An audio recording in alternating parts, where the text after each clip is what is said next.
You know that time when you just want to run, you gotta get away, you gotta get out, and you're just there. I can't, I don't want to be here, and I gotta do something. You're going into the doing.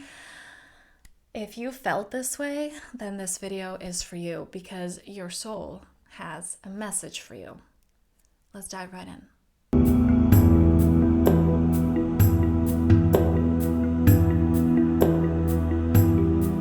All right, so this is either when you're experiencing overwhelm or just anxiety, or you're going into this place of, I don't want to be here. So it's this rejection of your space, rejection of yourself. The problem with that is that you can't escape yourself because wherever you go, you're there as well.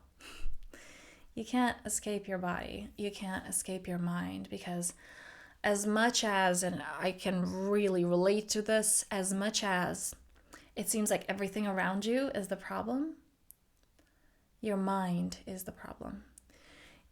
We are using things outside of us to translate that which is within us. So most people live from the outside in rather than inside out.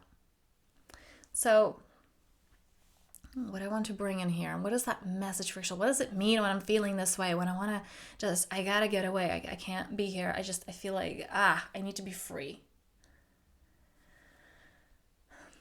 As counterintuitive as this may seem, when you want to run, it's your soul's invitation to stop. When you're in an argument with someone or maybe just facing a life circumstance and you want to close, as counterintuitive as this may seem, your lesson is actually an opening.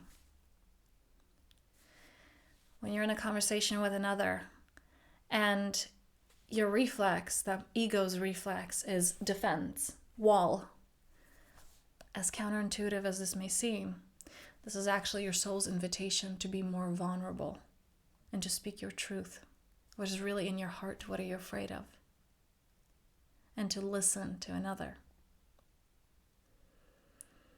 And on the topic of listening, when we feel that we're not heard, we feel that we're not understood,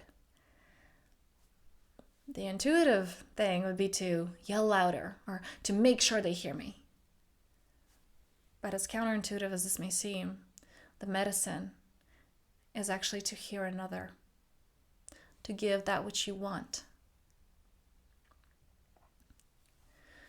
So, taking a deep breath into that, feeling in your body.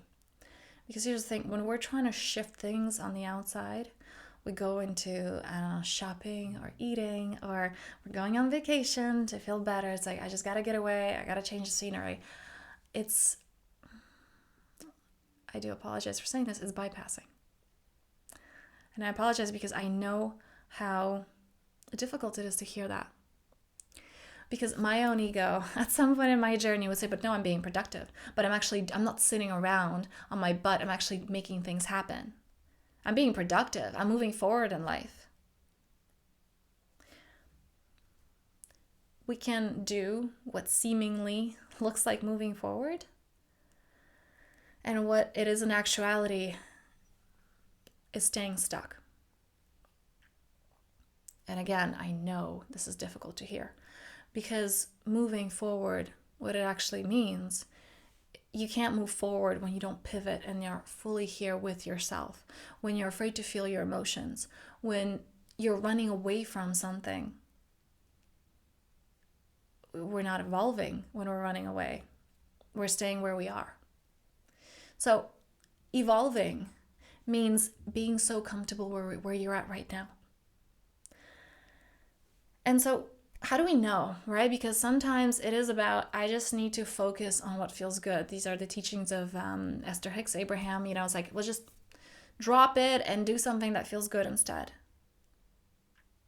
Yes, but that has to come from this place of pivot.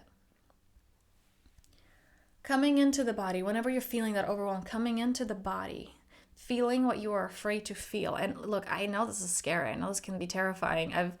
I've witnessed myself, I've shut down my emotions and feelings for years since I was 13. And reopening that was terrifying, and this is why I do one-on-one work with people, because I want to support them in that, so that your life, and I work so with a lot of people in their 50s, 60s, that your life is not this combination of, okay, I was accomplishing all these things and checking off all these boxes, and it actually didn't come from my soul. That was me running. And many people realize that only at the end, when it's too late. So bring it to this moment. Can you pivot in your body? What do I feel right now? What are the emotions that are coming from right now?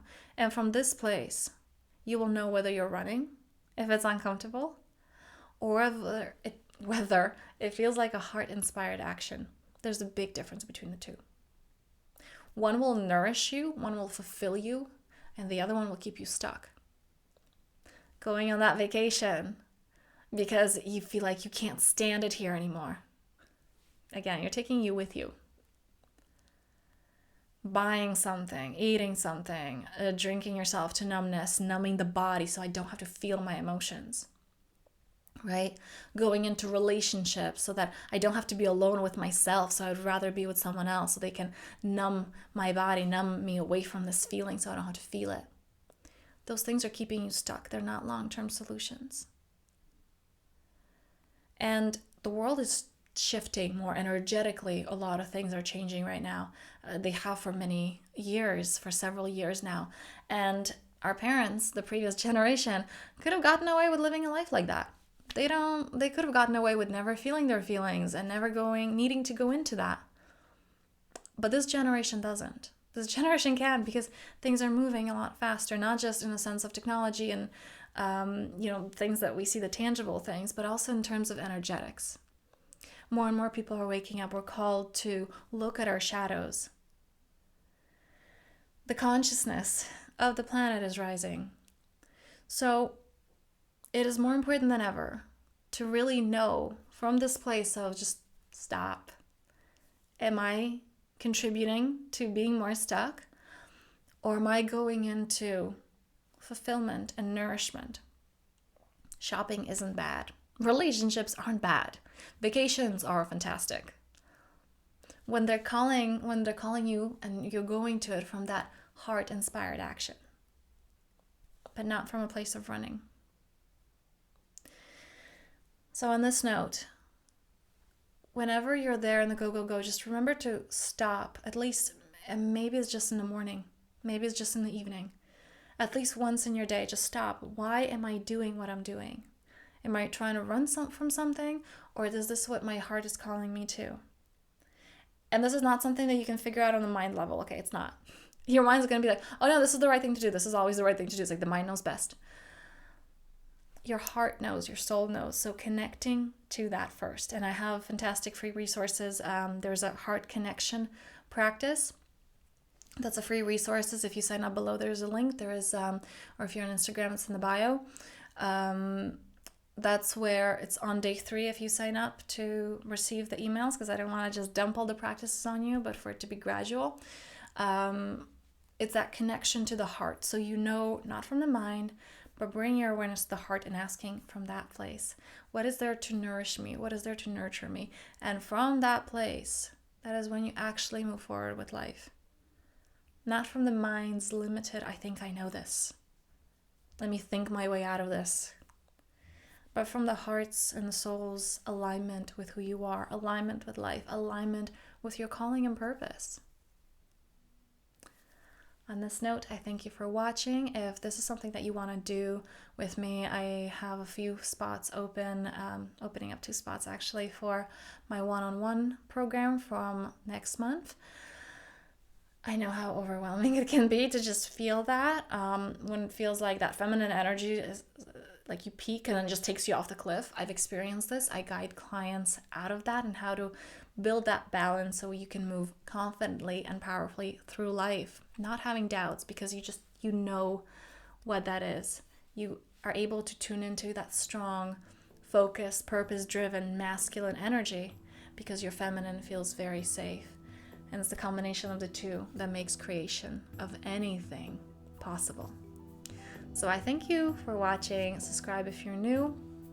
If you're on YouTube, like this so I know that it resonates. And I would actually love to know, what did you hear me say? What spoke to you the most? Let me know in the comments below. Until next time.